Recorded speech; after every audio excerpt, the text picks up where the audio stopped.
Bangladesh cricket board BCB দেশের প্রতিটি অঞ্চলে দক্ষ কোচ তৈরি ও কোচিং ব্যবস্থাকে শক্তিশালী করতে বিভাগীয় পর্যায়ে লেভেল এ ক্রিকেট কোচিং কোর্স চালু করেছে। তারই অংশ হিসেবে 15 নভেম্বর শনিবার সকাল 9টা 30 মিনিটে চট্টগ্রাম সাগরিকাস্থ বীরশ্রেষ্ঠ শহীদ flight lieutenant Motiur Rahman cricket স্টেডিয়ামের মিডিয়া ভবনে কোর্সের আনুষ্ঠানিক উদ্বোধন হয়।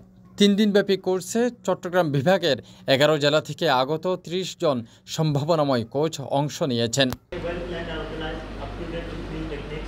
এই কোর্স পরিচালনা করছেন বিসিবির অভিজ্ঞ লেভেল 3 প্রশিক্ষক গুলাম ফারুক চৌধুরী শুরু, ওয়াহিদুল গনি, নাসিরউদ্দিন ফারুক, ইমদাদুল হক এবং ট্রেনার মোর্শেদ হাসান সিজার। উদ্বোধনী অনুষ্ঠানের প্রধান অতিথি ছিলেন বিসিবি পরিচালক ও টুর্নামেন্ট কমিটির চেয়ারম্যান আহসান ইকবাল চৌধুরী। উপস্থিত ছিলেন বিসিবি গেম ডেভেলপমেন্ট ডিপার্টমেন্টের head of operations Kazi Habibul Bashar এবং চট্টগ্রাম ভেন্যুর ম্যানেজার সাবেক cricketer Fazle Bari Khan Rubel. Tafhim Alamgir, CTG post, Chittagong.